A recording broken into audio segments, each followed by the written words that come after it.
A nossa meta, então, nesse projeto, mesmo no deserto, que acontecerá a cada semana, é apresentar todo homem ou cada homem maduro em Cristo, né? Esse era o encargo de Paulo em Colossenses 1:28. O coração dele, até ele exultava nos seus sofrimentos por amor, né, do corpo de Cristo, e ele cuidava dos irmãos de uma maneira coletiva e também de uma maneira individual. Então, aqui o nosso objetivo também vai ser esse: nossa meta é apresentar, ajudar os irmãos a se apresentarem, na verdade, diante de Deus, maduros e perfeitos, na linguagem aqui de Colossenses 1:28. Com isso, nós teremos participação na edificação da igreja, e edificando a igreja no tempo certo. O Senhor vai voltar, e nós estaremos participando no retorno do Senhor para o seu reino ser estabelecido nessa terra. Muito bem, essa é uma breve introdução a respeito do que será o nosso projeto da nossa live Mesa no Deserto, estreando hoje com a live número 1, repetindo aqui: idolatria, a raiz do problema. Muito bem, louvado seja Deus. Nós queríamos começar orando, pedindo a Deus que nos dê sabedoria, espírito de revelação, e muita unção na palavra de Deus, para que haja realmente retorno, que haja edificação, que haja ajuda espiritual, que haja nutrição para os filhos de Deus. Oremos ao Senhor. Senhor Deus, Pai querido, te louvamos por esse momento tão especial. Esse momento em que nos tens reservado, Senhor, para estudar a tua palavra, comentar a tua palavra, enfim, suprir, Senhor, aqueles que nos escutam, estão nos assistindo, que vão assistir posteriormente, receber a palavra de Deus como vida, como edificação. Todos nós possamos ser aperfeiçoados, possamos ser amadurecidos e aguardar o Senhor, a sua volta, com o coração quieto, o coração tranquilo. Abençoa-nos, Senhor, unge nossos lábios, nosso coração, e abre os nossos olhos, Senhor, dá-nos espírito de sabedoria e de revelação para compreender todo esse mistério de Deus que é Cristo. Louvado seja Deus. Obrigado, Senhor. Em nome do teu filho amado, nós oramos. Amém. Muito bem, queridos irmãos, vamos começando então o nosso tema de hoje: idolatria, a raiz do problema. Que problema? De repente você está me perguntando qual o problema, meu irmão? O problema. Nós só temos um problema: Satanás nos enganou. Esse é o nosso único problema. E aí é a raiz de todos os problemas. Tudo que você tem pela frente de problema, seja com seu cônjuge, com seus filhos, com os irmãos na igreja, com a sociedade, no seu trabalho, na sua escola, todos os problemas provêm de uma coisa: o homem substituiu Deus por outros deuses. Esse é o grande problema, por isso, idolatria é a raiz do problema. Será que isso é um tema interessante para nós? Será que eu não estou tratando de uma coisa antiga? A idolatria, isso é questão lá de um grupo cristão que adora imagens, um outro grupo que adora isso, adora aquilo. Será que é isso mesmo? Ou a idolatria está pertinho de mim, pertinho de você? Essa live, nessa noite, vai trazer para nós esse esclarecimento. O que realmente tem a ver a idolatria conosco? Qual é a influência e qual é o impacto que a idolatria causa em nossas vidas? Então, dando uma breve introdução, o conceito de idolatria não se restringe apenas a imagens físicas. Sempre temos algo a colocar no lugar de Deus. Olha só essa frase: sempre temos algo a colocar no lugar de Deus. Isso pode ser pessoas, bens materiais, o poder. E o nosso ego, nós colocamos nós mesmos no lugar de Deus. Na verdade, o nosso maior ídolo é o nosso ego. Isso aqui a gente não vai entrar muito nisso agora, vamos tratar apenas das generalidades. E eu estou trazendo para você aqui alguns textos e algumas frases, né, de servos de Deus. Por exemplo, Calvino falou o seguinte: o coração humano é uma fábrica de ídolos. Escreva bem aí no seu caderno. O coração humano é uma fábrica de ídolos. Ele não está falando do coração dos incrédulos. Ele não está falando do coração dos idólatras. Ele está falando do coração humano. Você é humano? Nosso coração é uma fábrica de ídolos. Agostinho, que alguns chamam de Santo Agostinho, é o Agostinho lá de Hipona, um dos grandes teólogos da era primitiva da igreja, falou o seguinte: os humanos, em busca da felicidade, frequentemente adoram coisas criadas em vez do Criador. Isso foi uma frase de Agostinho de Hipona. Eu trago para você também alguma declaração aqui do Tim Keller, que é um pastor e escritor, já foi ter com o Senhor, e ele é contemporâneo nosso, né, do nosso século, e tem um livro muito bom dele, eu já dei umas olhadas aqui, chama-se Deuses Falsos, tá? E esse livro tem algumas frases interessantes, eu queria comentar com você. Primeiro, todos os seres humanos são idólatras em algum nível. Todos os seres humanos, incluindo eu, você, somos idólatras em algum nível, colocando suas esperanças e valores supremos em coisas ou pessoas em vez de Deus. Muito bom isso aí, né? Então, em algum nível, em algum estágio, todos nós somos idólatras. Ídolo é qualquer coisa que você observe e diga no fundo do seu coração: se eu tiver isso, então sentirei que minha vida faz sentido. Então saberei que tenho valor. Então me sentirei importante e seguro. Será que essa não é uma frase bem nossa?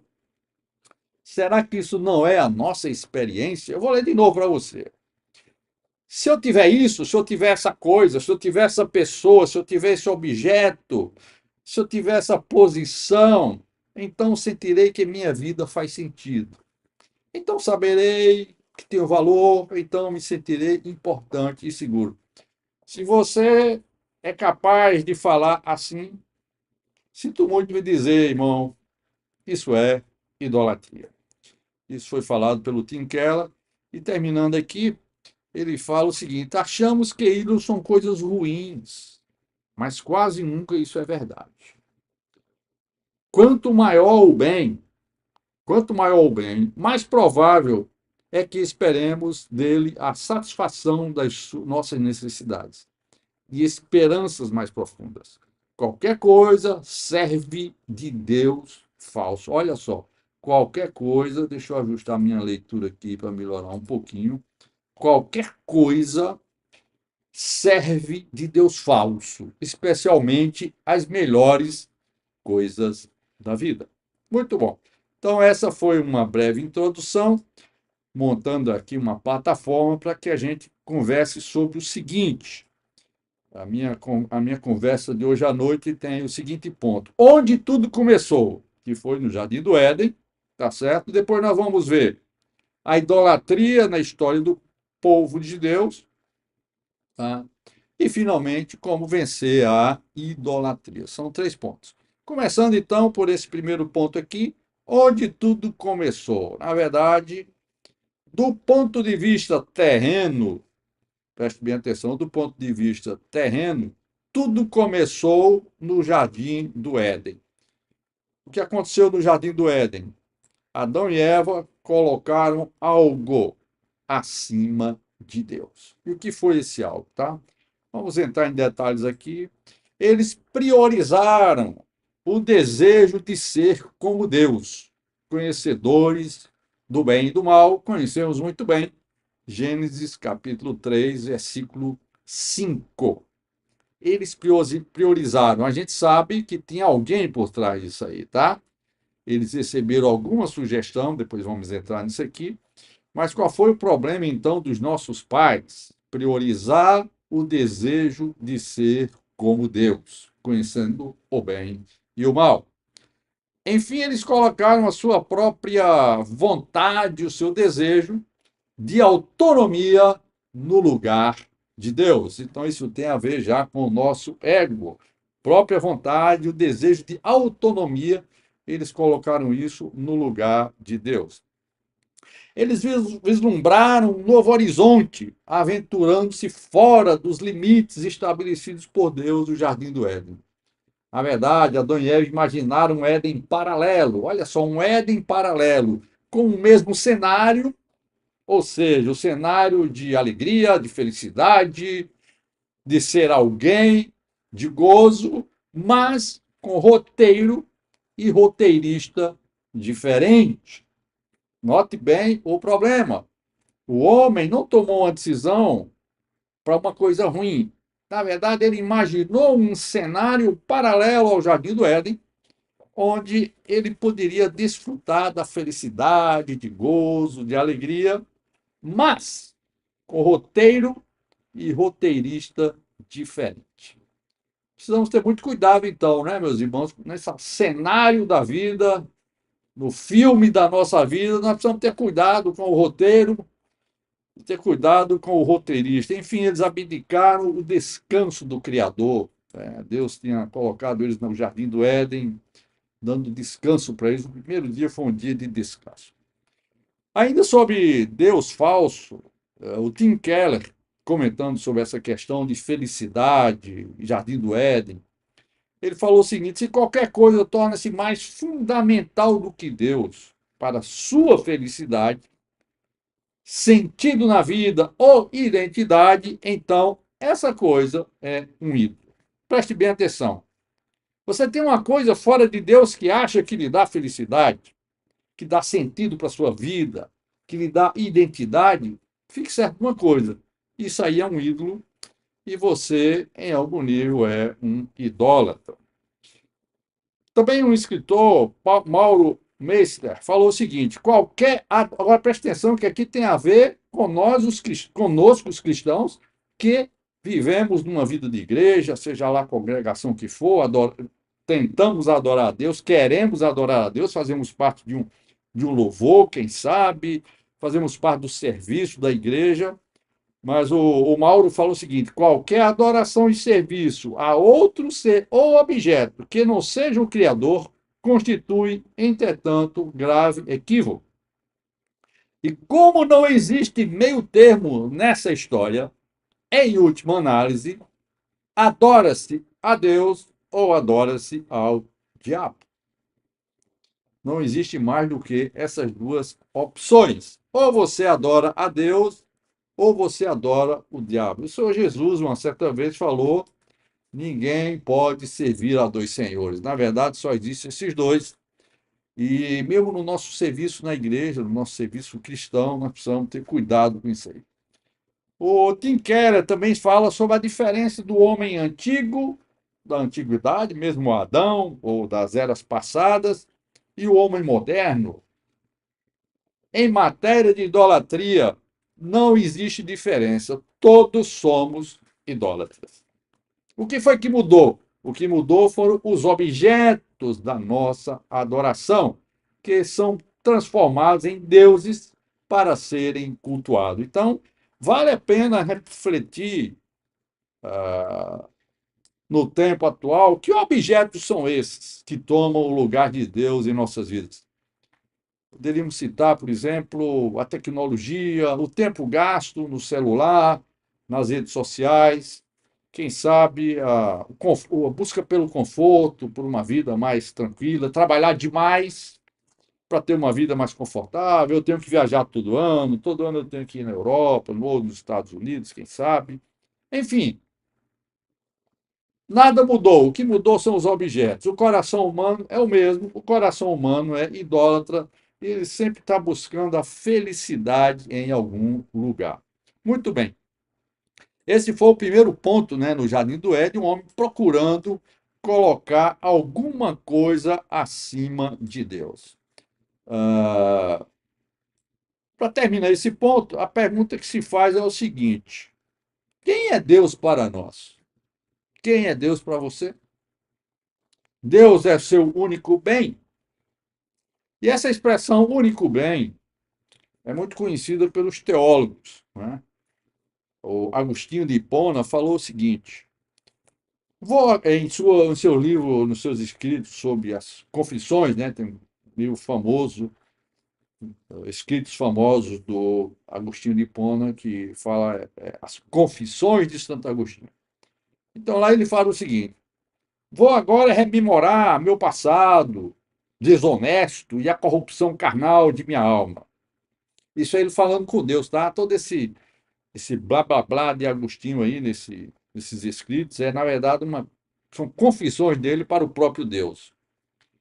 Vou agora rememorar meu passado desonesto e a corrupção carnal de minha alma. Não porque eu gosto dela, mas para que possa amar-te. Ó meu Deus, por amor a ti é que eu o faço.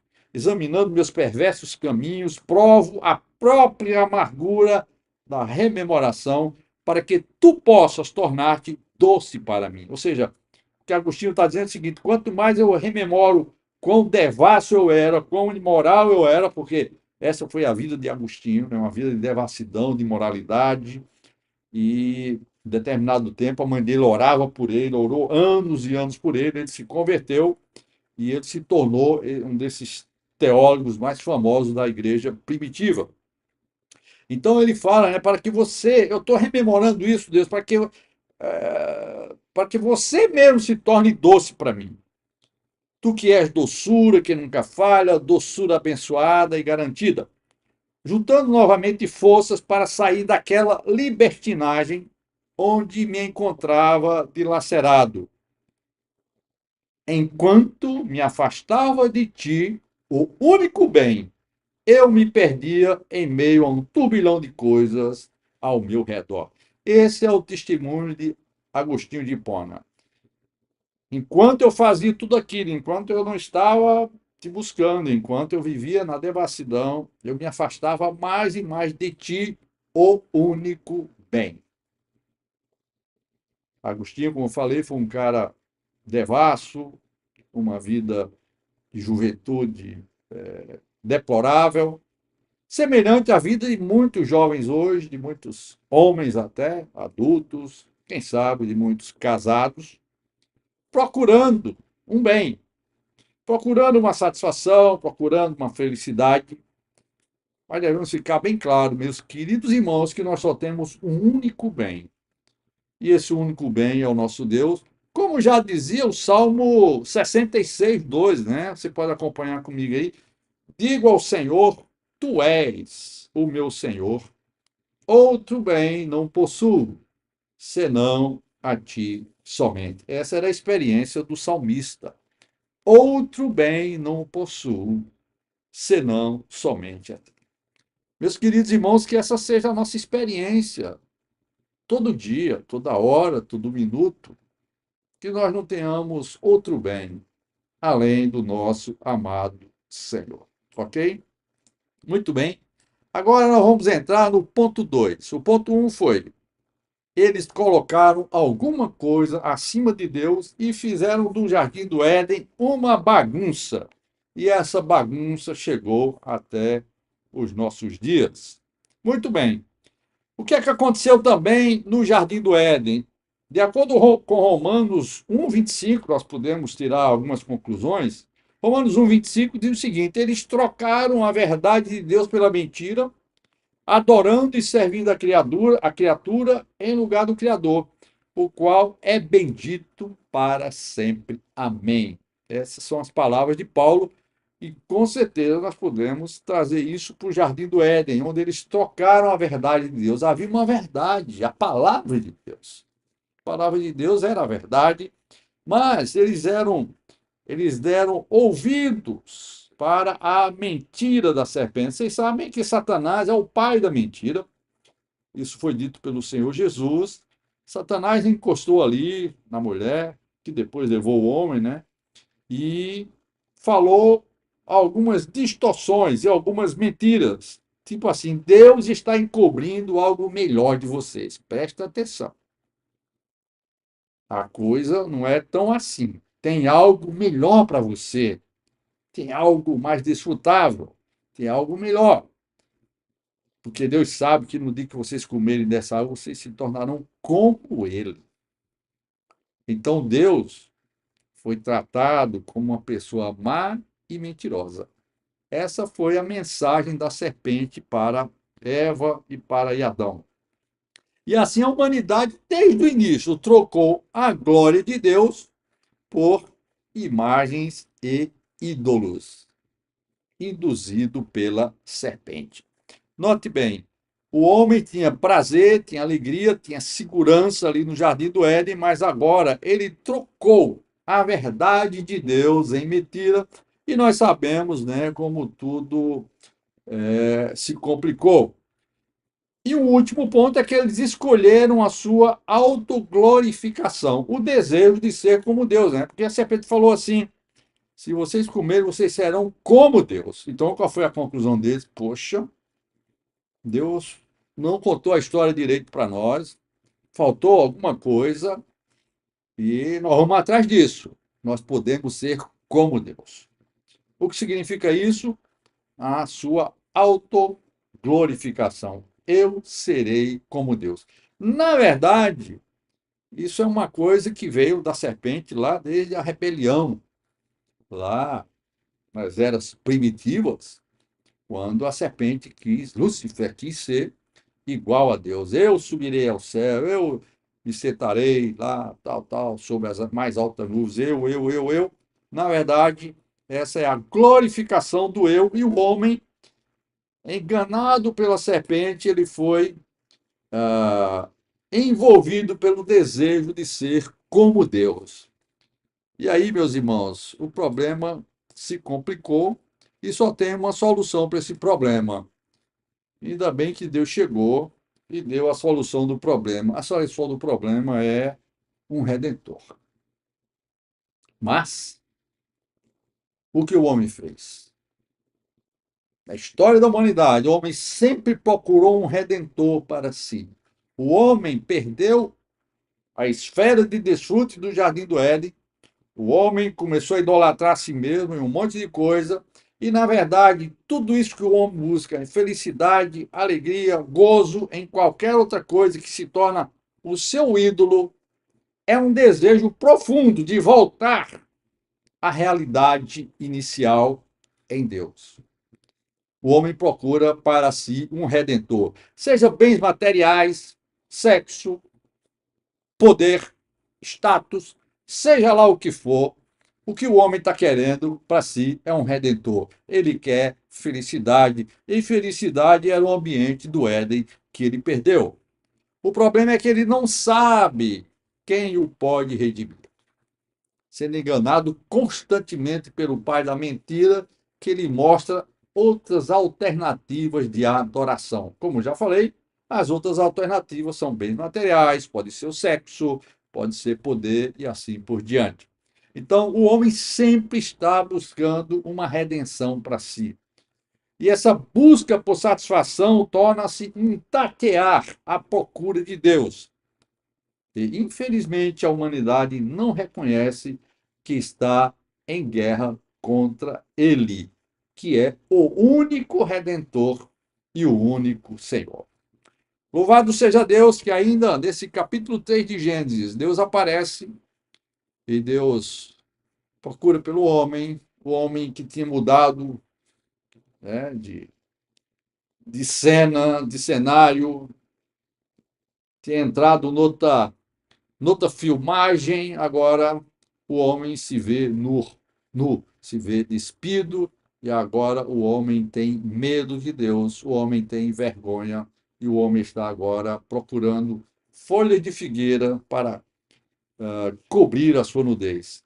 Graças a Deus, Deus aparece no jardim, procura o homem, encontra o homem nessa situação e promete para ele o seguinte: o descendente da mulher A mulher vai ter um descendente. E esse descendente esmagará a cabeça da serpente. Essa foi a mensagem de redenção inicial para o homem idólatra no jardim do Éden. Veja bem, então, imagina a situação de Adão. Agora Deus sacrificou um cordeiro, tirou a pele do cordeiro, cobriu o homem, e o homem agora, todo dia, ele anda vestido com a pele do cordeiro. Qual deveria ser o sentimento de Adão, então, naquela época? Olhava para aquela pele e pensava o seguinte: alguém morreu por mim. Alguém foi sacrificado em meu lugar. Com certeza, se esse era o pensamento de Adão, né, ele recebeu a redenção de Deus. O problema é que o homem continua a sua história por essa terra, procurando um redentor, procurando alguém para adorar, porque, na verdade, ele perdeu o seu único bem. Ele perdeu Deus como seu objeto de adoração. Continuando aqui, então, esse foi o cenário no Jardim do Éden, como tudo começou. Eu queria rapidamente passar com você sobre a relação entre a idolatria e a história do povo de Deus, a partir ali dos relatos de Gênesis, do relato de Êxodo, do relato dos historiadores, ali, Primeira Crônica, Segunda Crônica, livro do rei Samuel, assim por diante.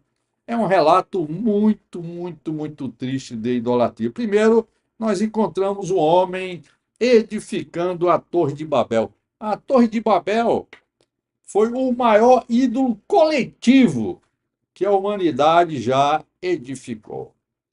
A Torre de Babel, esse ídolo coletivo, era uma espécie de fonte de segurança e identidade separada de Deus. Nós vamos construir essa torre, né? Isso aqui vai ser a nossa capacidade, nós temos capacidade de construir essa torre, nós temos engenharia e nós temos ambição, e nós vamos construir essa torre. Então o homem encontra ali, embora no relato bíblico você não tem imagens, você não tem deuses ali, mas na verdade a Torre de Babel era um ídolo coletivo. E ali eles queriam tornar célebre o nome deles. Então, esse é o grande problema da idolatria na sua essência, no seu fundamento. O homem quer ser celebridade. Então, o maior ídolo que o homem tem é ele mesmo. É aquele que ele encontra todo dia no espelho lá, quando se olha, quando está se preparando, ele está diante do seu maior ídolo, que é ele mesmo, né? E aí nós vemos na Torre de Babel uma tentativa humana de buscar autossuficiência, glória própria e independência de Deus. A frase célebre em Gênesis 11:14 é: tornemos célebre o nosso nome. Gênesis 11:14. E nós sabemos que de Babel surge Babilônia, que é apontada lá em Apocalipse 17:5 como a prostituta, a mãe das abominações da terra, ou seja, um símbolo de idolatria e de rebelião contra Deus, né, ao longo de toda a Bíblia, e ela tem um lugar de destaque no final de Apocalipse, mostrando que o início da Bíblia tem um problema, é a idolatria. O fim da Bíblia termina exatamente com esse cenário de idolatria da Grande Babilônia, que graças a Deus um dia vai cair. Muito bem, em Babilônia, na terra de Sinear, morava um homem chamado Abraão, e foi aí que Deus desistiu de toda aquela raça criada, a raça lá depois do dilúvio, e Deus resolveu chamar alguém. Louvado seja Deus. Eu creio que eu e você estamos nesse time dos chamados, nós somos os da fé, nós somos os de Abraão, aqueles que são considerados como amigos de Deus. Muito bem. Então, o que é que Deus faz? Deus toma a iniciativa de começar tudo do zero. Pega Abraão, mora no meio da idolatria, no meio de uma terra de ídolos, na terra dos caldeus. Vou colocar Abraão numa terra nova, numa terra prometida, para começar tudo do zero outra vez. Maravilha. uma certa maneira, Deus teve êxito, em determinado momento com isso, Abraão, Isaac, Jacó. Nós já vemos que na casa de Jacó já teve uns probleminhas com ídolos ali, com a mulher dele, não temos tempo para ver esse detalhe aqui. O povo, enfim, vai morar no Egito, a família cresce e vira uma nação lá dentro do Egito, e ali Deus arranja um salvador, um libertador, que é Moisés, e leva o povo para o deserto. E ao levar o povo para o deserto, Deus dá a sua lei para o seu povo. E o primeiro mandamento da lei de Deus no deserto é simplesmente: não terás outros deuses diante de mim. Esse é o primeiro mandamento de Deus. Êxodo 20, versículo 3. Não terás outros deuses diante de mim. Então, meus queridos, aqueles que me seguem agora, que estão assistindo, vocês que vão ver depois, notem bem como Deus está preocupado com o coração do homem. Eu nunca esqueça do que Calvino falou. Calvino falou que o coração humano é uma fábrica de ídolos. E o Senhor aqui está advertindo. Primeiro mandamento: não terás outro Deus. Esse é um chamado de Deus para corrigir a idolatria que começou no jardim do Éden. E nós vemos que imediatamente aquilo ali, já Moisés nem descendo com as tábuas da lei ali, quentinhas, feitas na hora, e o povo lá embaixo já estava fazendo o quê, meus queridos? O povo estava adorando um bezerro, o famoso bezerro de ouro. Isso traz para nós uma grande reflexão, uma grande reflexão. Nós podemos tomar qualquer coisa, espiritualizar essa coisa e dizer: isso aqui é o nosso Deus que nos tirou da terra do Egito. Ou seja, mesmo o nosso serviço a Deus pode ser a adoração de um bezerro de ouro, um serviço sacerdotal falso, na verdade, que se substitui o verdadeiro serviço a Deus, a verdadeira adoração a Deus. Muito bem, entraram na boa terra de Canaã e que mais? Vieram os reis, Davi, o homem de Deus, estabeleceu o reino ali em Israel, e agora Davi morre e assume Salomão. E Salomão, infelizmente, inaugurou a idolatria na realeza do povo de Israel. Casou com muitas mulheres, teve muitos prazeres, quem sabe aquela angústia de voltar ao jardim do Éden, às delícias, porque essa questão de prazer, irmãos, está no nosso DNA. Deus nos fez com uma estrutura de prazer. Deus nos fez com uma estrutura para que nós tenhamos felicidade. Mas isso dentro do ambiente de Deus, de acordo com os limites que ele estabeleceu ali no jardim do Éden. Salomão, infelizmente, teve muitas mulheres, procurou muitos prazeres fora de Deus, e essas mulheres corromperam o seu coração, e no final da sua vida ele estava adorando muitos deuses. E assim nós temos a história de um rei atrás outro, muitas dificuldades. Nós temos a divisão do reino do norte, do norte e reino do sul, e muitos reis, tanto do norte como do sul, foram reis idólatras e levaram o povo de Deus à idolatria, até que Deus teve que dar um jeito nessa situação, lutando, né? Mais uma etapa da luta de Deus contra a idolatria, mais uma etapa da luta de Deus em trazer o homem para si. Essa é a luta de Deus, sempre querendo trazer o homem para si. Aí chega num ponto que ele fala: não, vou ter que dar uma disciplina para esse povo. E a disciplina, quem é que eu vou usar? Eu vou usar o rei da Síria, eu vou usar o rei de Babilônia. E assim foi, e assim aconteceu. E nós sabemos que esses reis exageraram na disciplina, exageraram, né, no trato para com o povo de Deus.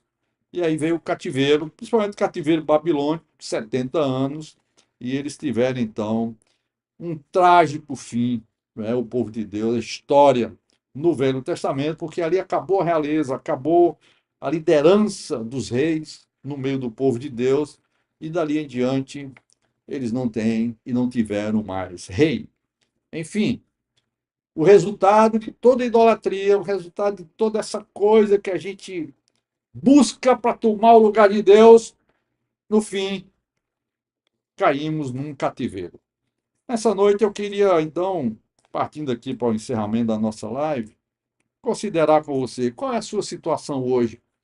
Você está naquela de Abraão, alguém retirado da terra dos ídolos para adorar a Deus, com um altar e uma tenda, adorando o verdadeiro Deus, Abraão, Isaac, Jacó. Ou você está nessa fase do cativeiro? Será que hoje você se sente cativo por algum ídolo que você colocou no lugar de Deus?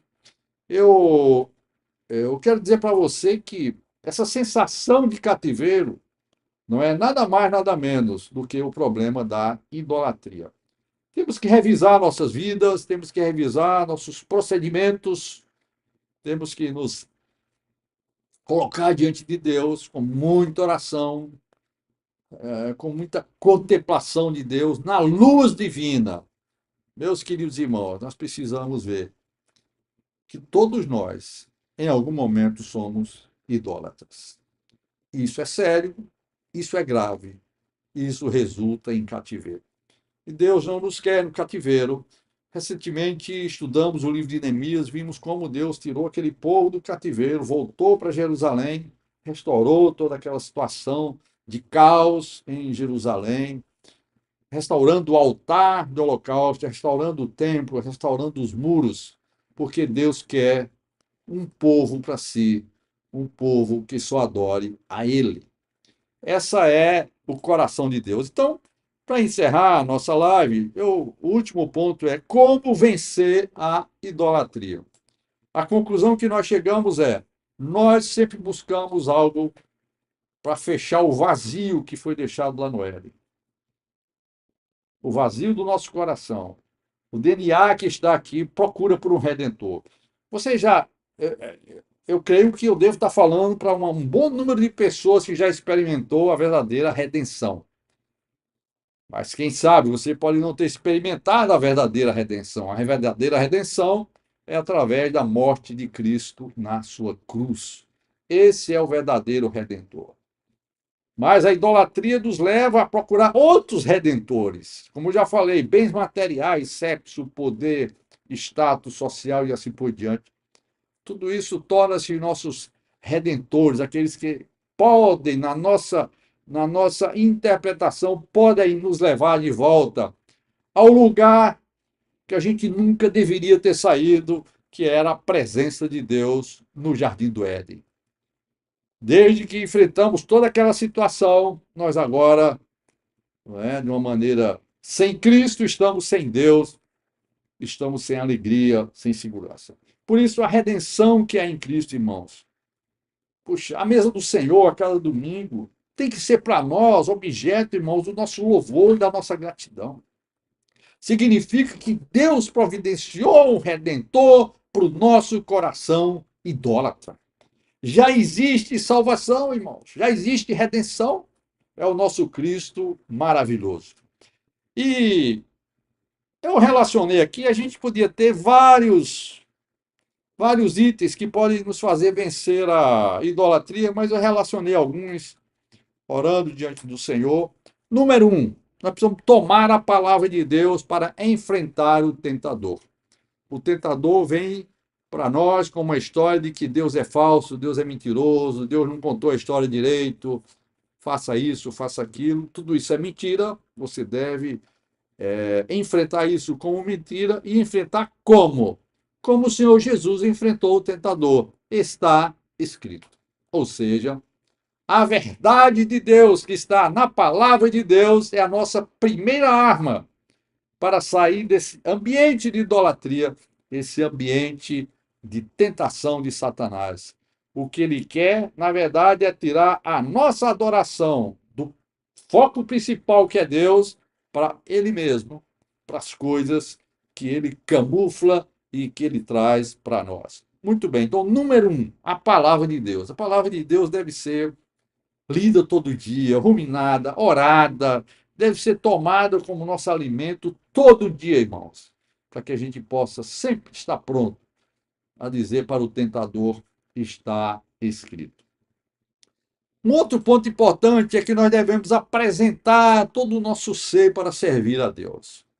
Nós fomos criados para servi-lo, para cultivar e guardar o jardim. E essa palavra cultivar, irmãos, ela tem também a mesma raiz da palavra cultura. Olha só que coisa interessante. Cultivar e cultura têm a mesma raiz. Ou seja, Deus queria estabelecer na terra uma cultura divina, onde o homem se deleitasse em Deus, o homem adorasse a Deus, o homem servisse a Deus com alegria. Mas como vimos, ele tomou, ele adotou um outro estilo de vida, entrou no outro roteiro, entrou com outro roteirista, então tudo errado. Mas chegou a hora, irmão, de nós voltarmos e apresentar os nossos corpos. Está aqui, Deus. Aqui estou eu, pronto para te adorar. Né? Romanos 12, 1. Portanto, irmãos, pelas misericórdias de Deus, Paulo roga, peço que ofereçam o seu corpo como sacrifício vivo, santo e agradável a Deus. Este é o culto mais racional de vocês. Então vejo aqui que está ligado à questão da adoração. Qual é o culto mais racional? Qual é a adoração mais racional a Deus? É você oferecer o seu corpo. Não fique em casa. Não fique em casa, não se acomode. Não entre para o grupo da igreja do sofá. O grupo da igreja do sofá não adora a Deus. A verdadeira adoração a Deus envolve o oferecimento do nosso corpo. Temos que sair para as reuniões, temos que sair para pregar o evangelho, temos que sair para cuidar dos irmãos. Isso é a maneira de fugir da idolatria e apresentar a Deus o culto mais razoável, mais racional que existe. No versículo 2, não vivam conforme os padrões deste mundo, mas deixem que Deus os transforme, porque pela renovação da mente, para que possam experimentar qual é a boa, agradável e perfeita vontade de Deus.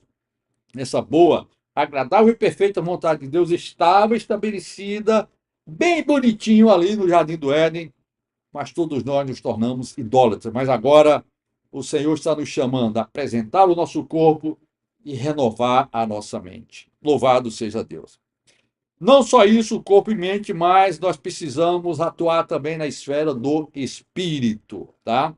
Então, o ponto 3 é vivendo no espírito.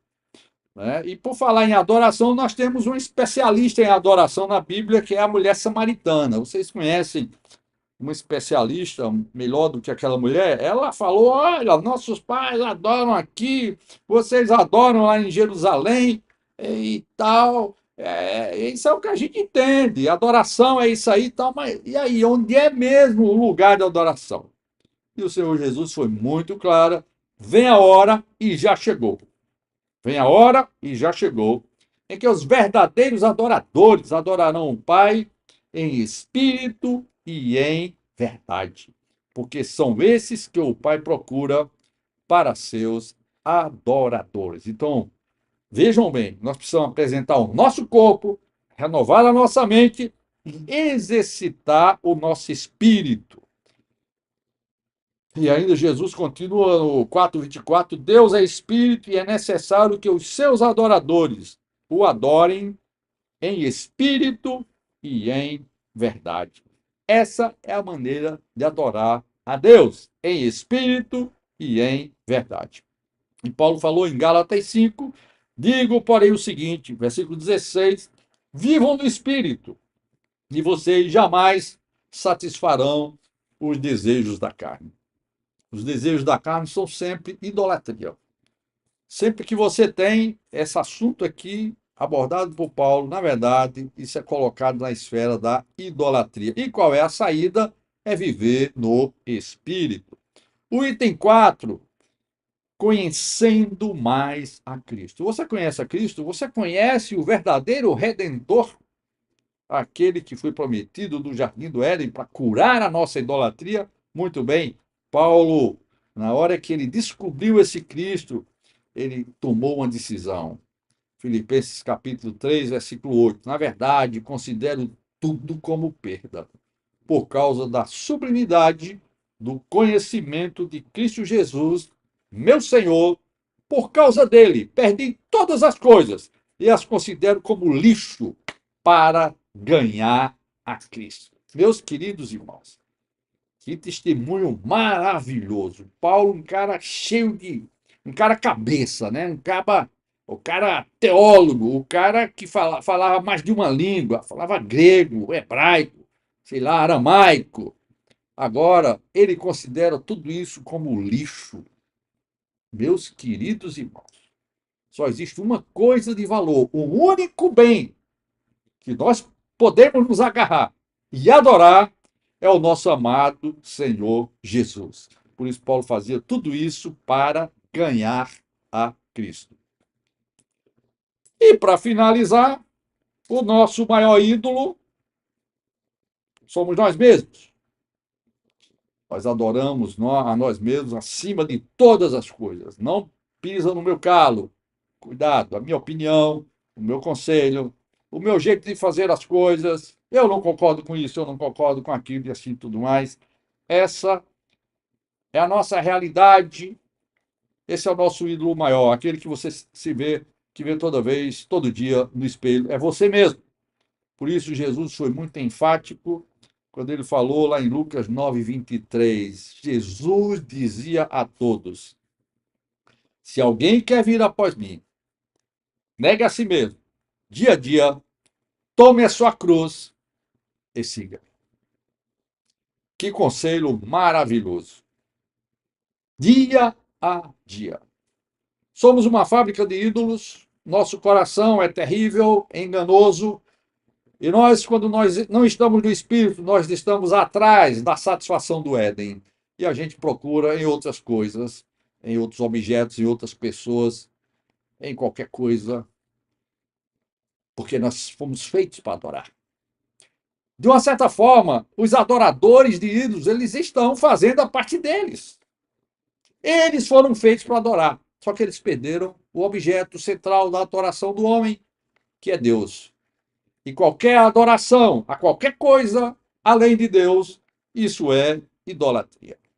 Que o Senhor tenha misericórdia de nós, meus queridos irmãos. Talvez idolatria fosse alguma coisa longe de nós, mas nessa noite, de acordo com a palavra de Deus, de acordo com o nosso entendimento da palavra de Deus, isso que eu quero deixar para vocês nessa inauguração da nossa live Mesa no Deserto. Idolatria, a raiz do problema.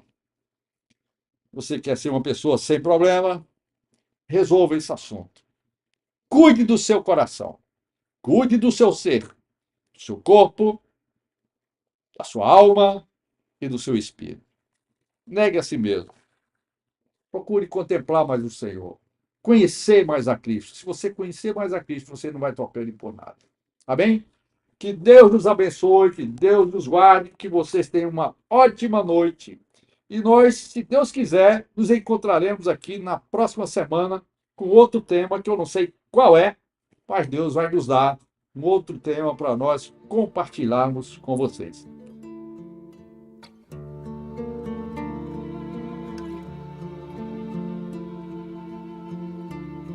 Eu morro a cada instante desde que nasci e sei não tenho a escolha de ficar aqui.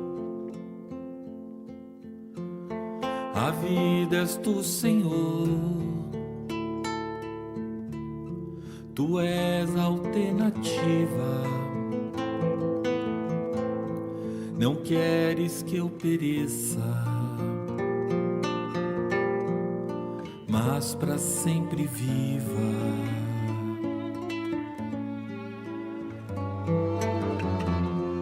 Assim me apronto, ó Deus, pra derradeira hora em que, vencido o tempo, eu for daqui embora.